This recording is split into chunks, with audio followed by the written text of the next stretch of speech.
Tayo, pagpapatuloy po natin yung ating series. Nasa chapter 5 na po tayo. Chapter 3 pa rin po tayo pero part 5 ng ating pong Confession of God's Decree. Okay, reviewin lang natin ng konti yung ating pong mga nadaanan na nung nakaraan. Hindi natin pag-aaralan o re-reviewin ito ng detalyado. No? So, kundi dadaanan lang natin para maalala natin. So, syempre, pinag-aralan natin nung una, the nature of God's decree. Sinundan po natin yan ng God's decrees did not include foresight. Okay, so isa itong mahalagang paksanga dahil kung itinakda ng Diyos ang lahat ng mangyayari, ibig bang sabihin nun ay nakita ng Diyos o nasilip ang hinaharap at nakita niya ang mga favorable responses ng mga tao or creatures doon sa future na nasilip niya, kaya niya idinikri itong mga ito. So sabi natin hindi. No? Sinasabi natin na ang lahat ng nangyayari ay nangyayari dahil itinakda ng Diyos. Okay? So wala siyang sinilip na future, wala siyang kinonsulta na sino mang creature. He decided on His own, according to His goodwill, kung ano yung mangyayari o magaganap. At under this, tinalakay natin itong mga bagay na ito. No? God does know the future in every possible contingency. So, dahil siya nga ang nagtakda ng lahat ng bagay na mangyayari, syempre, alam din ng Diyos ang lahat ng mga posibilidad na magiging epekto ng mga pangyayari. Okay? So, syempre, lahat ng itinakda niya, alam niya kung anong magiging resulta. Alam niya kung anong magiging epekto. Secondly, God's decrees are not based upon any foresight into the future. Again, hindi po sinilip ng Diyos ang future para base dun sa nakita niya ay yun ang itatakda niya na mangyayari. Hindi. No? Kundi lahat yun, bagamat alam na ng Diyos ang katapusan, bago pa man mangyari ang mga yan, nangyayari yan kasi itinakda ng Diyos na mangyari yan. And then thirdly, God's decrees are not determined by conditional futures. Hindi po nagbabase ang Diyos sa anong maaaring maging resulta ng mga pangyayari, kaya ito ang pipiliin niya. Hindi.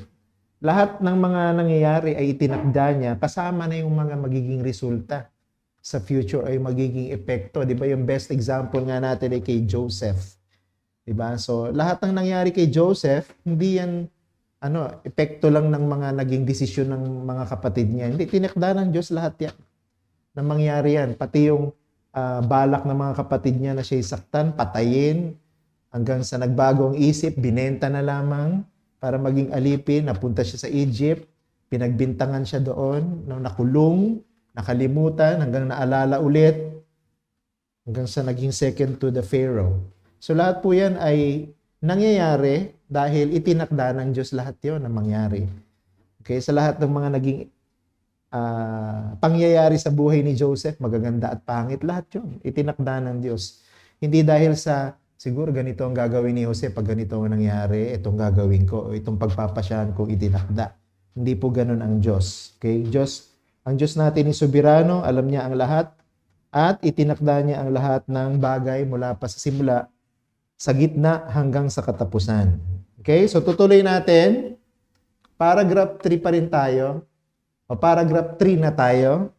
Okay, ito po yung unang installment natin sa paragraph 3. So hinati ko sa dalawa. Kasi medyo mahaba itong paksa na ito.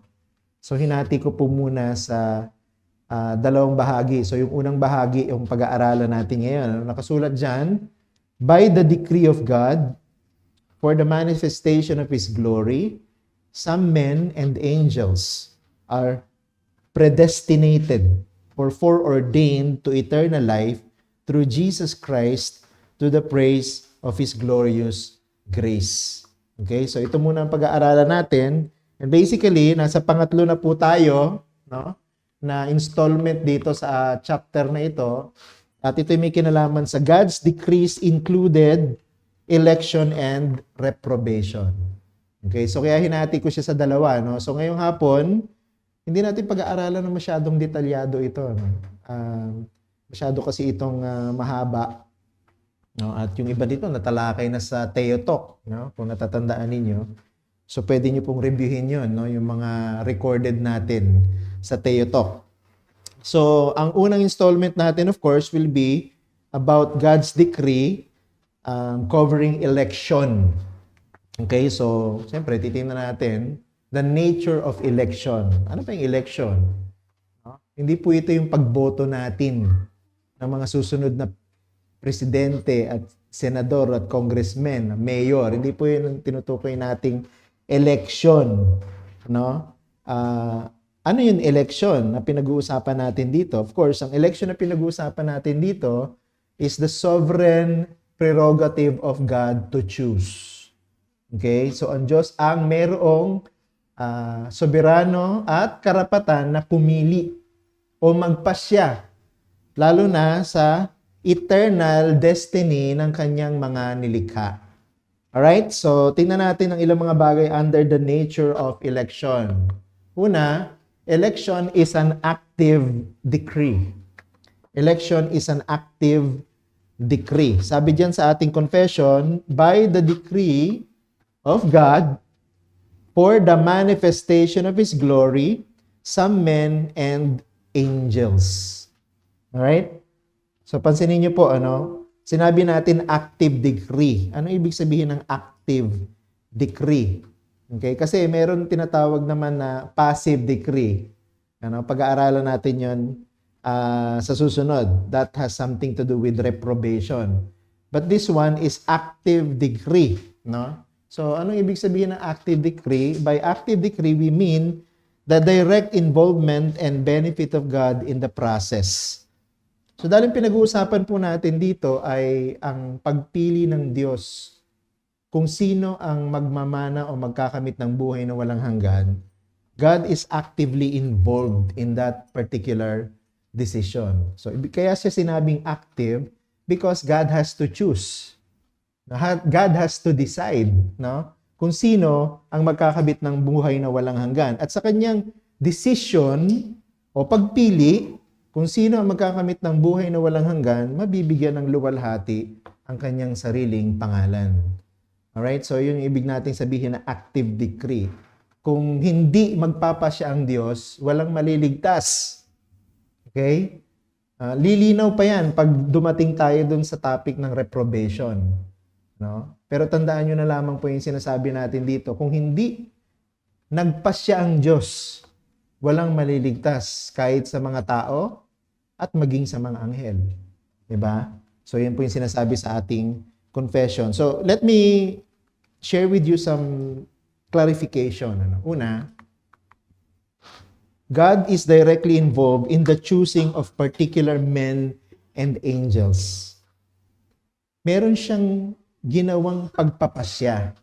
Okay? At itong pagpapasya na ito ay kailangang mangyari para may maligtas. Kung hindi nagpasya ang Diyos, ang tanong meron bang possibility na hindi magpasya ang Diyos? Pwede hindi magpasya ang Diyos na pumili. Karapatan ng Diyos na hindi pumili. Pero ang inireveal sa atin sa Biblia, dahil sa kagandahan ng loob ng Diyos, kahit naman hindi siya compelled na pumili o hindi siya dapat pilitin na pumili o walang pwedeng pumili sa kanya na pumili, nag-decide siya sa kanyang sariling kahabagan, sa kanyang sariling awa na pumili. At sa kanyang pagpili, pumili siya ng mga tao at mga anghel. Tingnan niyo po itong Ephesians chapter 1 verse 4. Now, even as He chose us, di ba? In Him, before the foundation of the world, that we should be holy and blameless before Him. So dito sa talata na ito, ang object ng pagpili ng Diyos ay mga makasalanang tao. No? Even as He chose us in Him. So pumili po ang Diyos bago panilikha ang sanlibutan. At sa kanyang pagpili, meron na agad siyang reason why He chose these men. Ano yun? To make them holy and blameless before Him. So dito pa lamang makikita natin na ang pagpili ng Diyos hindi pwedeng impluwensyahan ng sino man because ang pagpili ng Diyos ay nangyari nang wala pa ang anumang nilikha. So God cannot be pressured by anyone or anything because there was still nothing existing bago po siya nag-decide. O nung nag-decide siya, wala pang earth, wala pang human beings. Ano? So, kaya yung pagpili ng Diyos base sa kanyang sariling pagpapasya. No? Siya ang nagpasya kung sino ang kanyang ililigtas sa mga taong mahuhulog sa kasalanan. And then 1 Timothy 5:21, this verse naman concerns the angels. Sabi niya, in the presence of God and of Christ Jesus and of the elect angels, I charge you to keep these rules without prejudging, doing nothing from partiality. So malinaw dito sa talata na ito na sinabi ni Apostle Paul, kahit po yung mga anghel may pinili. Kahit po yung mga anghel ay mayroong pong ibinukod, no? Para sila ay mabuhay ng walang hanggan kasama ang Diyos. Okay? So meron po siyang pinagpasyahan na mananatili sa langit kasama ang Diyos. So ang tawag sa kanila sa talata nito, ayon kay Apostle Paul, elect angels. Siyempre kung merong elect angels, merong hindi elect. Alright? So tingnan natin yan mamaya. Observation lang natin dito, no? Sa mga talatang ginamit, yung pong salitang chose and elect. Pag pinag-aralan niyo po sa original, sa Greek, galing lang po sila sa isang word family. Okay, hindi ko na nilagay yung Greek dyan kasi hindi naman po tayo experts sa Greek, ano. Pero yung pong ginamit na salitang Greek dyan, kung saan ang galing yung salitang chose at saka elect, ang ibig sabihin, to select from out of a larger group. So yung pong ginamit na salita dito, ng pagpili ng Diyos, ay may kasamang pagbubukod o pagtatangi mula sa karamihan. Halimbawa, doon sa unang talata, Ephesians chapter 1, verse 4, di ba? Even as He chose us in Him. So, ibig sabihin, pinili ng Diyos na ibukod ang ilan mula sa karamihan. Out of the entire human race, God chose some to be saved. Ayun po yung sinasabi, na mula doon sa karamihan ng mga tao na yan, pumili ang Diyos na maligtas ang ilan. Ibig sabihin, hindi pinagpasyahan ng Diyos na iligtas ang lahat. Okay? So, mas lilinaw ito sa ating pong discussion about reprobation. I-reserve na lang natin yung further explanation natin regarding that sa susunod. The same applies with the angels. So, ganun din po yung ginamit na salita, di ba? The elect angels. So, yung pong salitang elect, galing din sa salitang Griego, kung saan ang ibig sabihin, pumili ang Diyos mula sa mas malaking bilang o mas malaking grupo. So, kahit po dun sa lahat ng nilikha ng Diyos na angels, hindi natin mapipinpoint kung kailan ba nilikha ng Diyos ang angels. No? Pero yun ang mga theologians, nagsasabi sila na in the beginning, God created the heavens and the earth sa Genesis chapter 1 verse 1. Sabi ng ibang theologians, nung sinabi daw doon na God created the heavens, kasama doon mga angels. So naunang nilikha ng Diyos yung mga angels kesa sa earth or sa mga tao na nasa ibabaw ng earth. Yun ang sabi nila. Possibly may point naman yun. Ano? But it doesn't really matter. Immaterial na yun. Ano? Kasi ang point lang natin dito, mula dun sa lahat ng nilikha ng Diyos na mga anghel, meron lang siya talagang pinili na mananatili kasama ng Diyos sa langit. Na? So that explains, 'di ba, na alam natin yung katuruan na may mga tinatawag na fallen angels.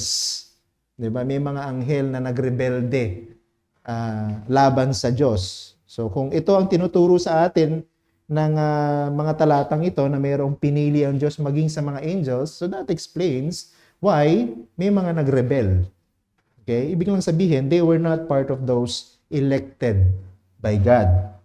Alright? Ang point natin dito, God selected out of a much larger human race and angels. Okay? So, meron pong karapatan ng Diyos na magpasya at pumili At sa kanyang pagpapasya, pumili siya mula sa mas maraming tao ng iilan at mas maraming anghel ng iilan. Kaya naniniwala tayo sa doctrine of election. Okay? Meron po doktrina ng pagpili ng Diyos. At yan po yung malinaw sa Biblia. Hindi natin pwedeng takasan yan. Okay? So, bagamat siguro para sa iba parang unfair yan. No? Bakit? Kung pipili sana ang Diyos, sana pinili niya na ang lahat. Bakit tumili lang siya ng iilan? Sinasabi ng iba, napaka-unfair naman ng doctrine of election. Pero hindi kasi natin pwedeng maintindihan ang doctrine of election without the doctrine of reprobation. Okay? At dapat mabalanse mo yan. Bakit merong doctrine of election? Kasi merong doctrine of reprobation. Bakit kailangan pumili ang Diyos para merong maligtas na mga makasalanan? Bakit? Sapagkat dahil sa pagkahulog ni Adan at ni Eva sa kasalanan, ang lahat naman ng tao dapat mapahamak sa impyerno. No? That has to do with the doctrine of reprobation. At kung naiintindihan ng isang tao na ang totoong dapat tanggapin ng tao ay ang kapahamakan sa impyerno dahil nagkasala ang tao laban sa Diyos, maiintindihan mo na kaya may naligtas sapagkat ang kagandahang loob ng Diyos, no, ay ginawa niyang pumili ng ilan mula doon sa mga mapapahamak sa impyerno para maligtas. Diba? So the same goes with the angels. Ano? So many rebelled at silang mga hindi nagrebelde, sila yung mga pinili ng Diyos na manatili na kabilang ng Diyos sa langit. So dapat balanse din naman. Ano? Hindi lang natin tatanggihan ang isang doktrina dahil sa tingin natin ay unfair. So dapat makita natin na ito ay mula sa isang balancing pagtuturo ng Biblia. Yung election is true because reprobation is true as well. And maintindihan natin yan pag narating natin yon sa susunod na Lord's Day. And then second explanation, this decree na sinabi nating active directly and immediately manifests God's glory. Yung sinasadyang pagpili ng Diyos ng marami mula sa mga makasalanan na mapapahamak sana para maligtas at pumili mula doon sa mga anghel na sila yung hindi nagrebelde laban sa Diyos, ang lahat ng ito ay nagpapakita sa atin ng kaluwalhatian ng Diyos. Ephesians chapter 1, verse 5 and verse 6. Ganito ang nakasulat dyan. Sabi ni Apostle Paul, He predestined us for adoption to Himself as sons through Jesus Christ according to the purpose of His will, to the praise of His glorious grace, with which He has blessed us in the Beloved. So pumili ang Diyos, hindi dahil yung mga pinili niya ay worthy. Pumili ang Diyos hindi dahil yung mga pinili niya ay mas magaling o mas mabait kaysa sa iba. Pumili ang Diyos dahil magbibigay ito ng kaluwalhatian sa kanyang biyaya. Magbibigay ito ng kaluwalhatian sa kanyang pangalan. Sabihin ng iba, napaka-conceited naman ang Diyos na ito. Lahat ng ginagawa niya para mapapurihan siya. Lahat ng ginagawa niya para ma-exalt siya. I don't see anything wrong with that. Bakit? Sapagkat siya lang naman ang totoong Diyos. Wala namang ibang Diyos eh. Hindi naman Diyos si Zeus. Hindi naman Diyos si Buddha. No? Hindi naman Diyos yung mga pagan gods na yan na sinasamba ng mga tao. Si Yahweh lang ang totoong Diyos. So kung siya lang ang totoong Diyos, siya lang ang dapat luwalhatiin. Siya lang ang dapat papurihan. No? Lahat dapat nang nangyayari sa mundo na ito para sa kaluwalhatian niya. So, yan ay may kinalaman din sa kaligtasan ng marami. So sila po'y naligtas para maluwalhati ang Diyos. At karapat-dapat maluwalhati ang Diyos na ito. And then Romans chapter 9, 22 to 23, the same point. What if God, desiring to show His wrath and to make known His power, has endured with much patience vessels of wrath prepared for destruction in order to make known the riches of His glory for vessels of mercy, which He has prepared beforehand for glory. So meron pinili ang Diyos mula dun sa mga tao, vessels for destruction, at merong pinili ang Diyos na vessels for of mercy. No? At itong pagpili ng Diyos ng mga iyon para mapahamak, at pagpili ng Diyos para sa ilan para tumanggap ng kanyang habag, para sila'y maligtas, para sa mayaman niyang kaluwalhatian. Para sa kaluwalhatian ng Diyos yun. Diba sinabi niya dyan sa chapter na yan, I will have mercy on whom I will have mercy. Diba? Ililigtas ko kung sino yung gusto kong iligtas. Ang Diyos lang may karapatan nun. Tandaan natin, dahil sa ginawa ni Adan at ni Eva dun sa hardin, lahat ng tao na dapat ay isisilang sa ibabaw ng mundo, dapat lahat mapapahamak. Wala talagang exempted. No, yun ang dapat because God is holy at dahil ang tao ay makasalanan sa kanyang harapan, ang karapat dapat tanggapin ng lahat ng makasalanan, hatulan ng walang hanggang kaparusahan sa impyerno. Yun ang karapat dapat tanggapin ng lahat ng tao. But God, out of His mercy, chose some to be saved. Yun ang doctrine of election. Okay? Ang point natin dito, God has decreed everything for the ultimate purpose of displaying His own glory. Kaya sa lahat ng ito, hindi man natin siguro nakikita ngayon yan, pero makikita natin yan sa huling araw pag bumalik na si Jesus.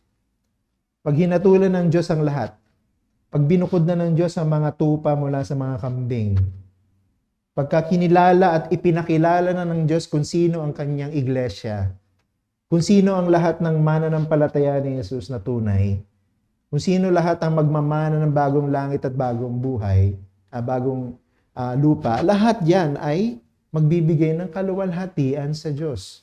Kasama na dyan yung lahat ng mga inihiwalay ng Diyos para mapahamak sa impyerno, maging yun, magbibigay ng karangalan sa Kanya. Magbibigay ng kaluwalhatian sa Kanya. No? Hindi lamang po yung kaligtasan ng mga mananampalataya ni Jesus na tunay ang magbibigay ng kaluwalhatian sa Diyos sa huling araw. Maging ang pagpaparusa sa mga hindi nanampalataya para maging ang pagpaparusa sa mga ito sa impyerno ay magbibigay ng kaluwalhatian sa Diyos. Siguro hindi natin maintindihan pa ngayon yan. Pero mag-a-agree tayo lahat dyan sa mga sinasabi na yan ni Apostle Paul pag dumating na yung second coming. Na? Pag dumating na ulit ang Panginoon. No? Kahit, ito, ako na iisip ko rin to, no? Na meditate ko rin to. Pagdating ng araw na yon, kahit yung kapahamakan ng mga mahal natin sa buhay, na hindi naging Christian, at pagtapon sa kanya sa impyerno, magiging kaluwalhatian ng Diyos at sasang-ayon tayo na dapat luwalhatiin ng Diyos. Kasi pagdating ng araw na yon, ang kaluwalhatian na ng Diyos ang pinakamahalaga. Hindi na yung damdamin mo, hindi na yung connection mo sa kanila sa dugo o sa laman. Kahit ba anak mo yun eh. Pag dumating si Jesus at sinabi niya, ito ay hindi mananampalataya, itatapon siya sa impyerno, mag-a-agree ka. At duluwalhatiin mo siya dahil sa kanyang ginawang pagpapasya. Mangyayari yan pagdating ng huling araw. Because God decreed everything for the ultimate purpose of displaying His own glory. Pangalawa, election is unto eternal life. Ano sabi sa ating confession? Are predestinated or foreordained unto eternal life. So, ibig sabihin nito, salvation is not accidental, rather it is certain. Yung kaligtasan po ay hindi po nagkataon lang o parang, ang tawag dito, bonus na lang na desisyon ng Diyos. Hindi. Ang kaligtasan po ay sinasadya ng Diyos. Ang kaligtasan po ay tiyak. Ang kaligtasan po ay nangyayari sapagkat pinagpasyahan ng Diyos na mangyari. Pinagpasyahan ng Diyos na may maligtas mula dun sa mga mapupunta sa impyerno. Hindi natin kilala kung sino sila. Kaya nga, ang goal natin, di ba, anyayahan lahat silang umattend sa church ipag-pray natin maligtas sila, i-evangelize natin sila. Hindi kasi natin alam kung sino yung pinili ng Diyos para maligtas. Ang totoo po, marireveal lang ang lahat doon sa Judgment Day. Ano ibig sabihin? Totoo naman na may pwedeng mag-angkin na siya'y Christian. Diba? Pwede naman talaga na may tao na maging member ng church. Maniwala tayo na Christian siya, base sa kanyang sinasabi, base sa kanyang ginagawa. Pero ang totoo po, Diyos lang ang pwedeng magsabi ng mayroong certainty kung sino ang Kristiyano at sino hindi. At mangyayari yun pagdating ng Judgment Day. Di ba? Sabi ni Apostle Paul, lahat tayo haharap sa hukuman ni Jesus. No? At hahatulan niya tayo lahat sa lahat ng ating ginawa kasalaman. So, ibig lamang sabihin nun, kahit Kristiyano ka, pastor ka, diakono ka, member ka ng church ang matagal na, tumanda ka na sa church, haharap tayo lahat. No? At doon, ang Panginoong Yesus hindi siya magsisinungaling kapagkat sasabihin niya ang totoo. Di ba yun ang trabaho ng judge? Diba? Wala naman judge na, sa mundo, may judge na pwedeng magsinungaling, no? Nasuhulan, o kaya naman may bias siya, no? Hindi siya fair sa kanyang judgment. Pero ang Panginoon walang bias pagdating ng araw na yon. At sasabihin niya sa lahat ng nakakarinig kung sino yung Kristiyano at sino hindi. Yung parable of the separation of the sheep and goat. Diba? Paghihiwalay ng Panginoon. Kung kambing ka talaga. Kung tupa ka talaga. Di ba kaya sabi sa Matthew 7, marami magsasabi, Panginoon, hindi ako kambing. Di ba? Nangaral nga ako sa pangalan mo, nagpalayas ako ng mga demonyo, gumawa ako ng mabuti, so on and so forth. Naging membro ako ng church, di ba? Nagmisyonero ako, and so on and so forth. Sabihin ng Panginoon, hindi, kambing ka. Ako nagsasabi, kambing ka. No? Hindi ka tupa. Yun yung mangyayari sa Judgment Day. At wala kang pwedeng i-appeal doon. Panginoon, nagkakamali ata kayo ng sinasabi. Walang ganon. Diba? Sapagkat ang kaharap mo ay isang hukom na patas at nagsasabi lamang na buong katotohanan. Bakit? Kapag sa pasimula pa lamang, pinili na ng Diyos kung sino yung maliligtas at sino yung hindi. Acts chapter 13, verse 48. And when the Gentiles heard this, they began rejoicing and glorifying the word of the Lord. And as many were appointed to eternal life, believed. Nakita mo yan. Yung pong mga in-appoint to eternal life, sila yung nanampalataya. Ibig sabihin, prior to their believing, meron na talagang appointment to eternal life. Meron na talagang election to eternal life. Meron na talagang pagpapasya o pagpili ang Diyos kung sino ang maliligtas. At sila na mga pinili ng Diyos para maligtas, sila yung nanampalataya. Kita nyo? Wala pong mananampalataya dahil ginusto niya lang manampalataya. Wala pong mananampalataya kasi nakumbinsi siya na tama yung sinasabi ng Ebanghelyo kaya siya nanampalataya. Wala pong nananampalataya kasi kapit na siya sa patalim, yun na lang ang kanyang pag-asang nakikita. Hindi. Ang lahat po ng nananampalataya, pinili ng Diyos para maligtas. No? Sinadya ng Diyos yun, na sila'y manampalataya. Dahil itinakda ng Diyos na sila'y maligtas, at dahil sila'y maliligtas, dapat silang manampalataya. Okay? Then, Ephesians chapter 1, verse 11. In Him, kay Kristo, we have obtained an inheritance, having been predestined according to the purpose of Him, again, Christ, who works all things according to the counsel of His will. So, yung pong pagpili, according to the purpose of God. And we obtained it through Christ. Diba? Sa pamamagitan ng ating Panginoong Jesucristo. So, hindi natin tatanggapin ang mana kung hindi po itinakda ng Diyos ayon sa kanyang layunin na tayo po ay maligtas. Diba? So, hindi pwedeng ipilit ng tao na gusto kong maligtas sa sarili kong pagpapasya. Kaya hindi tayo naniniwala dun sa easy believism, yung nag-i-invite, taas ang kamay, kung gustong maligtas, lumapit sa altar, no, sumunod sa prayer. Hindi natin pwedeng diktahan yung salvation ng isang tao. Pwede mo siyang mapaniwala na Christian na siya. Bakit? Kasi sumunod siya sa prayer eh. Yung tinatawag na sinner's prayer. O nagtaas siya ng kamay, o kaya lumapit siya sa altar. Pwede siyang maniwala na Christian siya, pero totoo bang Christian siya? Pwedeng hindi. Pwedeng oo. Sino lang makakaalam? Ang Diyos. At para mapapatunayan na totoong ligtas, di ba dapat nagbubunga yung kanyang buhay ng mga bunga ng Espiritu? Di ba? Point. God didn't elect to eternal life those whom He has foreseen will believe. Rather, He decreed those whom He has chosen will believe. Ano ibig sabihin natin dyan? Hindi po naligtas ang isang tao kasi sinilip ng Diyos yung future at nakita niya na, ay, nakinig siya sa preaching tapos mukhang naniniwala siya na totoo yung narinig niyang preaching. At gusto niya manampalataya. Yun yung pinili ng Diyos na maligtas. Hindi. Yung pinili po ng Diyos na maligtas, itinakda niya na yon na sila'y maliligtas. At dahil sila'y pinili o itinakda ng Diyos na maligtas, siguradong mananampalataya sila.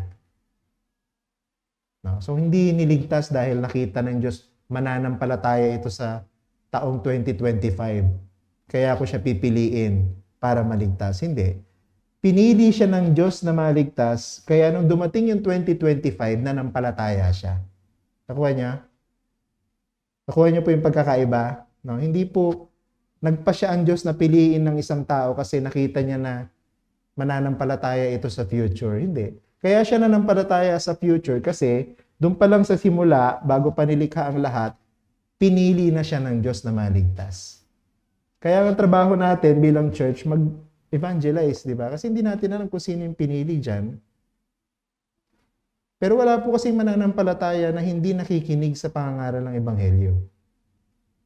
Wala pong maliligtas nang hindi nagkakaroon ng encounter with the gospel.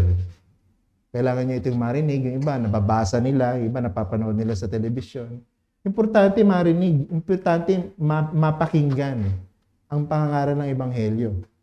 Kaya, ang trabaho natin, hindi magligtas. Ang trabaho natin, mangaral ng Ebanghelyo. Hindi natin trabaho na kailangan dumami ang church. No? Kasi nag-evangelize tayo. Hindi. Ang Diyos ang magdadagdag ng bilang ng church kung gusto niya. Kasi siya yung nagliligtas eh. Diba? Ang trabaho ng church, alagaan kung sino yung member na ng church. Diba? Siyempre, welcome yung mga hindi pa member para makapakinig sila ng pangaral. Pero kung maliligtas ba sila, Diyos ang nakakaalam. Diba? Kasi Diyos ang pumipili. Malalaman natin ang isang tayo pinili ng Diyos pagka siya nananampalataya. Hindi po natin malalaman na pinili ng Diyos ang isang tao dahil lang mayaman siya, o mukha naman siyang masunurin, o mukha naman siyang mapagbigay. Hindi yun ang batayan. Yung mga, di ba, kriminal, pero nililigtas ng Diyos. Bakit? Pinili ng Diyos eh. Kahit ang isang kriminal, si Apostle Paul, di ba? Pinapatay niya yung mga Christian. Pero pala, kasama siya sa pinili ng Diyos because eventually, naging Christian din siya at isa siya sa mga naging defender ng church. Number 3. Election is through Jesus Christ. Okay, so ang pinagbabatayan natin, of course, is the statement in our confession. Pero ang daming pwedeng maging discussion sa election. Pero gusto ko lamang siyang i-confine sa kung ano yung statement. No? At dito nakalagay, sa ating statement, predestinated or foreordained to eternal life through Jesus Christ, di ba? Through Jesus Christ. So, ang means o pamamaraan para maligtas ang mga pinili o magkaroon ng buhay na walang hanggan ay ang pagtubos na ginawa ni Kristo. Yun ang pamamaraan. Okay? Yun ang pamamaraan para ang isang makasalanan ay maligtas. Hindi ang kanyang desisyon. Diba? Sabi kasi ng iba, ginawa na ng Diyos ang lahat para maligtas sa mga makasalanan, nasa iyo na ang desisyon kung maliligtas ka o hindi. Hindi ko alam kung narinig niyo na yung ganong klase ng pangangaral. Kasi sinungalingan yun. Di ba? Wala sa atin ang pagpapasya kung maliligtas tayo o hindi. Ang Diyos ang gumawa ng paraan para maligtas sa mga makasalanan, siya rin ang pumili kung sino ang maliligtas. At siya rin ang gumawa ng paraan para yung pinili niya manampalataya. Bakit? Dahil silang mga pinili niya para maligtas, sa panahon na dapat sila'y maligtas, nakapakinig sila ng Ebanghelyo at binago ng Diyos ang puso nila, pinalitan ng pusong laman, kaya sila nagkaroon ng kakayahang manampalataya. Kaya sabi ni Pablo, di ba? Kahit yung pananampalataya, bigay ng Diyos eh. Hindi po yung produkto ng ating sariling lakas at pamamaraan. Ephesians chapter 1 verse 4 ulit. Meron akong gustong i-emphasize dito, yung isang line. Even as He chose us in Him before the foundation of the world. So ang pagpili po ng Diyos ay sa pamamagitan lamang ni Jesucristo. Wala nang ibang paraan para pagpili ang Diyos. Hindi si Mary, hindi ang Pope, hindi ang church, hindi ang mga saints, hindi ang religion. Wala. Ang pamamaraan lang na pinagbatayan ng Diyos ng kanyang pagpili o pagbubukod para sa mga maliligtas ay ang kanyang anak na si Jesus. Pero ito yung gusto kong bigyan ng diin dito, no? Ito kasi sa confession natin, pati yung mga angels are elected through Jesus Christ. Diba? Sabi dun sa natin, even not only elected men, but also angels. And they were also elected, yung mga angels, through Jesus Christ. Ano ibig sabihin nun? Diba? So, ibig sabihin, nung ginagawa ito ng mga sumulat ng confession, issue para sa kanila yung elect angels. Ano? So, paano natin sasagutin yan? Ang totoo po, mahirap sagutin yung tanong na to. No? Kasi hindi naman po masyadong inelaborate ng mga sumulat ng confession kung bakit nila sinabi na pati yung mga elect angels ay inelect or inappoint to eternal life because of Jesus Christ. Kasi ang totoo, hindi naman naligtas yung mga angels, di ba? Wala naman pong angel na in-evangelize.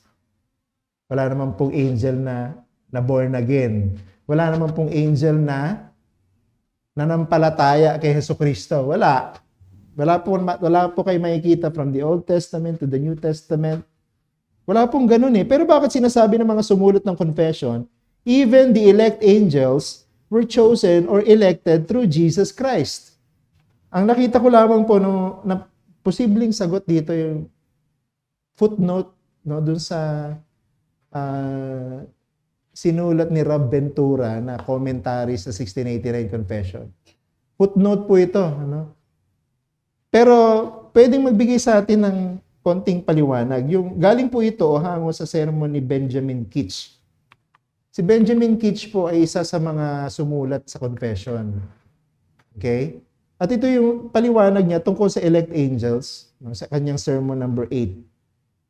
Sabi niya dyan, Christ is God and He is the preserver of the elect angels. They are committed to Him and under His power, and He upholds them, though He never died for them. No? Hindi po naligtas sa mga angels because ni-redeem sila ni Jesus Christ through their sin. And shall we think He will not preserve His elect saints, or that their election should not as absolutely secure them, for whom He as their blessed Lord and Head died, and to whom He is a Redeemer, as the elect angels to whom He is only a confirmer. So, ibig sabihin daw, yung mga makasalanang tao, sila yung ni-redeem. Sila yung tinubos sa pamamagitan ng kamatayan ng ating Panginoong Hesukristo. Walang angel na pwedeng mag-claim na Redeemer nila si Jesus. Ang pwede lang mag-claim, pagdating natin lahat sa new heavens and new earth, na tayo ay na Redeemer ay yung mga saints, mga Christian. Walang angel na pwede mag-claim na sila ay ni-redeem. Because sabi ni Benjamin Keach, They were only committed to Christ. They were only preserved and confirmed. Hindi ko alam kung ano ibig sabihin talaga dito ni Benjamin Kitch, no? Doon sa sinabi niya na they are only a confirmer. Pero ang posible, no, na eto, deduction ko lamang doon sa statement ni Kitch. Angels may not have experienced redemption through Jesus Christ, but they have been preserved by God's grace through His Son. Wala pong angel na nagkasala tapos pinatawad sa kasalanan at iniligtas. Kaya po yung mga angels na nagrebel against God, di ba? Hindi na po sila binigyan ng second chance. Wala na po silang hope of eternal life with God. Ang pwede na lamang sa kanila, eternal life in hell. Kasi sino kasama nila doon? Si Satan. Diba? Si Satan kasi yung pinuno ng rebellion. At sa mga nagrebelde, kasama si Satan, wala na pong redemption. Pero doon sa mga hindi nagrebel, ang possible na tingin ko dito, they were preserved by God's grace. At ano yung naging basis ng Diyos para i-preserve sila? Si Jesus Christ. Diba? Nandun na si Jesus eh. Nandun na yung Son of God, diba? Nung nag-rebel yung mga angels na yun, nandun na ang Son of God, diba? Kaya yung pagpipreserve ng Diyos mula dun sa mga angels na yun na hindi nag-rebel ay true grace, by the merit of Christ, o by Jesus Christ. Yun ang aking paliwanag, no? Hindi ko na siya maaari pang maipaliwanag na mas malalim doon. Kasi wala naman tayong support sa Bible eh. Kung ano talaga yung nangyari during the time of the rebellion of the angels. Pero, isang malinaw sa atin, may mga nagrebel at may mga hindi nagrebel. So, ang paliwanag natin, bakit sila hindi nagrebel? Dahil ba talagang tapat sila sa Diyos kaya hindi sila nagrebel? Palagay ko hindi natin pwedeng questionin ang katapatan ng mga nagrebel. No? Tapat din sila. Kaya lang, pinili nila na hindi maging tapat sa Diyos. Pero bakit yung mga angels na hindi nagrebelde, na natiling tapat sa Diyos? Pwede nating sagot, because they were preserved by God's grace through Jesus Christ or through the Son of God. Yun lang ang pwede nating sagot. No? Kumbaga, grace din ng Diyos na nag-preserve sa mga angels na yun. Bagamat hindi sila na-redeem, pinreserve sila ng Panginoon na hindi mag-rebel laban sa Diyos. Okay? Number 4 at huli, election is unto the praise of God's grace. That's the ultimate goal. Sabi ng confession natin, to the praise of His glorious grace. Note, election removes any room for human boasting. Wala talagang pwedeng ipagmayabang ang sinumang tao. Ay, pinili ako ng Diyos. Diba? Marami ay nagpaparatang sa mga naniniwala sa Reformed theology or sa doctrines of grace kasama ang doctrine of election na mayayabang. No? Bagamat hindi naman dapat lahatin, pero meron talaga din na masyadong mayabang dahil naintindihan nila ang doctrine of election. At ang iba, extreme, no, na sila lang ang pinili. Ano? At sila lang ang karapat dapat piliin. No? Nagiging dahilan ng pagyayabang yung doctrine of election. Pero ang totoo, pag naintindihan natin ang doctrine of election, dapat nga maging humble tayo, di ba? Bakit? Kasi naiintindihan mo na kaya ka naligtas dahil naawa lang ang Diyos sa iyo. Kaya ka naligtas. Hindi dahil sa mas magaling ka dun sa isa o mas marami kang alam kumpara dun sa iba o mas marami ka na contribute para sa mga mahihirap kumpara sa marami. Hindi. Kaya ka lang naligtas, hindi dahil karapat-dapat kang iligtas, kundi dahil naawa ang Diyos sa iyo. Di ba? Dapat maano tayo? Maging humble tayo doon, hindi tayo maging mayabang. Sabi doon sa Ephesians 2:8 and 9, pamilyar tayo lahat dito sa verse na ito. God chose, for by grace you have been saved through faith, and this is not your own doing, it is the gift of God, not a result of works, so that no one may boast. So wala pong maliligtas sa pamamagitan ng kanyang sariling pagsisikap, pagsunod sa kautusan o pagpapakabuti. Ang isa pong tao ay naligtas dahil sa biyaya ng Diyos. And then 1 Corinthians 1:28 to 29. God chose what is low and despised in the world, even things that are not, to bring to nothing things that are, so that no human being might boast in the presence of God. Talagang eliminated ang pagyayabang. Wala talagang pwedeng magyabang. Walang may karapatan na magyabang. Dahil ang totoo, wala namang may karapatang maligtas in the first place. Ang karapatan natin talaga, kung tutuusin, mapunta lahat sa impyerno. Kasi yun ang patas na parusa ng Diyos sa lahat ng mga makasalanan. Lahat. Lahat. Impyerno. Pero dahil naawa ang Diyos, nagligtas siya ng marami mula dun sa dapat pumunta sa impyerno. Yun yung doctrine of election. Diba? Kaya yung point natin dito tayo magtatapos. Scripture removes every ground of pride so that grace remains the source and glory belongs to God alone. Walang pwedeng magyabang.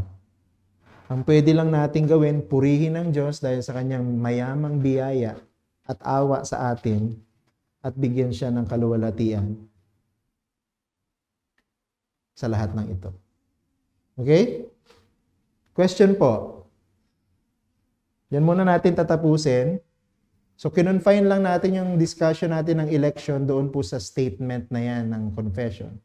Itutuloy natin yung part 2, which is reprobation, base din doon sa statement na natira doon sa paragraph 3 ng chapter 3 ng ating confession. May tanong po kayo? Sige, Raya. Meron. Kaya nga merong nagrebelde. Bakit? Kasi pinili nilang magrebelde. Hindi naman sila pinuwersa ng Diyos magrebelde. They were convinced to rebel. Diba? Si Satan yung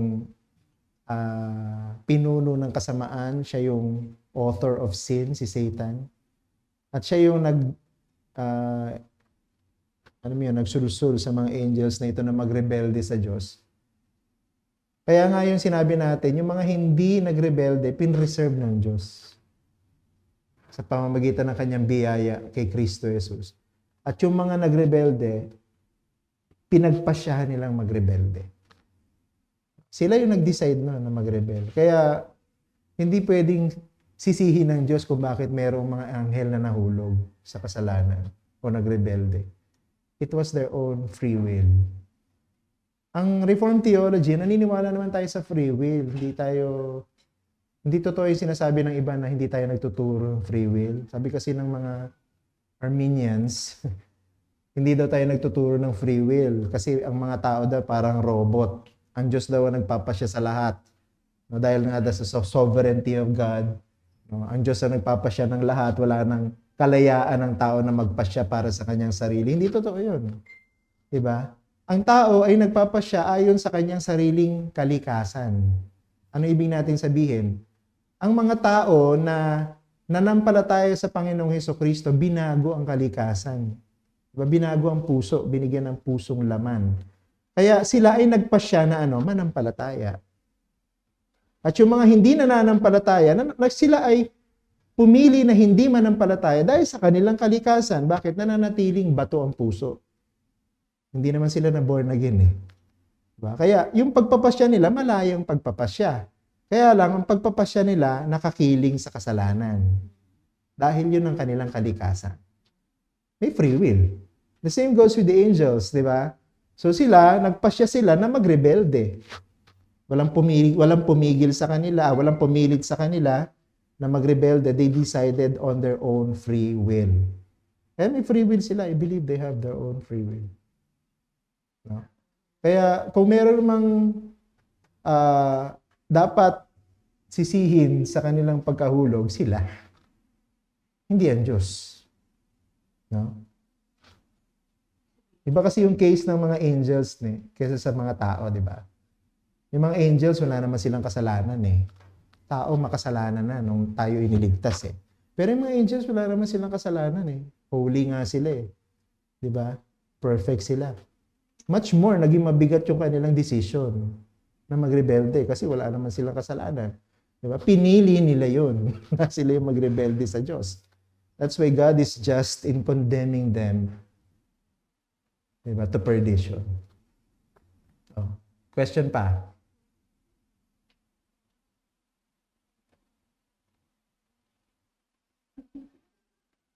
Diba dapat ma-appreciate natin yung salvation natin, no? Kasi hindi tayo worthy. Walang worthy sa atin dito eh.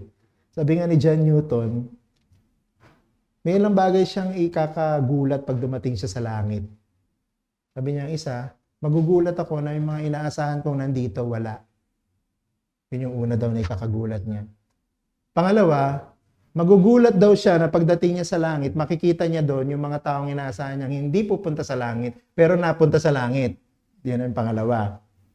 Yung pangatlo, sabi niya, magugulat ako na nandun ako sa langit. Ano? So tama yun. Dapat talaga, wala sa atin pwedeng magmalaki na tayo karapat dapat pumunta sa langit. Ano? Tama yung sinabi ni John Newton, dapat magulat talaga tayo. Pag dumating yung huling araw, yung paghuhukom ng Panginoon na nandun tayo sa grupo ng mga tupa. At hindi dun sa grupo ng mga kambing. No, kasi marami sa araw na yon, isipin nila. Siguro yung iba excited na ito ng Panginoon. Tagal ko nang hinihintay na dumating ang Panginoon. Excited ako, Panginoon. Mahal na mahal kita, Panginoon. Gusto kitang yakapin. Tapos sasabihin ng Panginoon, kambing ka. Kambing. Doon ka sa impyerno. Ganun yung eksena mangyayari. Ayun yung sa Matthew 7, pinasilip sa atin ng Panginoong Jesus yung mangyayari sa future. Nakakilabot yun, di ba? Kaya maraming gulatan na mangyayari sa Judgment Day. Siguro sasabihin ng iba, pastor ako eh. Ako nga nagtayo ng church na to. Diba? Ang member namin dito, 150. No? Nag-plant kami ng maraming church and so on and so forth. Mga missionary, nagpaaral kami sa Bible school. Sasabihin ng Panginoon, kambing ka. Hindi kita kilala. Gulatan yun, di ba? Imagine mo yung shock na pwedeng mangyari sa iyo by that time. Kaya dapat, habang nandito tayo, tiyakin natin na tayo ligtas, sabi ni Apostle Paul. Diba? Tiyakin mo na ligtas ka. Dahil pag dumating yung araw ng pag-uong, pag namatay ka, wala na. Diba? Wala na. Diba dun sa kwento ng Panginoon tungkol doon sa mayaman na tsaka si Lazaro, nung namatay sila, wala na eh. Magkahiwalay na agad sila eh. Yung isa sa lugar ng pagdurusa, yung isa piling ni Abraham. So, doon pa lang, pagkamatay mo pa lang, meron na agad destination. Final destination. Ang final destination kasi na pelikula, yung ano yung klase ng death na darating sa'yo, di ba? Yun ang final destination. Pero hindi yun ang final destination. Ang final destination ng tao, hell or heaven. Yun ang final destination. No? At malalaman natin yon, i-confirm ng Panginoon yon sa Judgment Day. No? Kaya, ang kaligtasan, kanya-kanyang suri ng sarili. Ako, trabaho ko bilang pastor, mangaral ng salita ng Diyos. Pero kasama doon, suriin ko rin yung sarili ko kung ligtas ako. Mamaya, lakas-lakas ng loob kong mangaral. Pala, kambing ako. Diba? Tapos maririnig ng asawa ko, kambing pala yung asawa niya, hindi pala tupa. Wala na siyang magagawa para hindi niya naman pwedeng ibigay yung kanyang balahibo para maging kambing, maging tupa ako. Ano? Wala na pong pakialaman doon sa Judgment Day. Hindi pwedeng sabihin ni Ate Kata, Panginoon, anak ko yan. Baka naman pwedeng arborin ko na lang yan. Walang ganun doon. No? Talagang kung kambing, kambing. Kung tupa, tupa. Iwalay ang kambing sa tupa. Okay? Question pa? Nakakakilabot itong topic na to. Kahit ako, kinikilabutan ako. No? Question? Wala? Sige, sana maging meditation natin itong mga truth na ito, no, sa maghapon na ito hanggang mamayang gabi. Okay, so magpahinga po muna tayo para mag-prepare para sa ating worship service mamaya. Salamat po.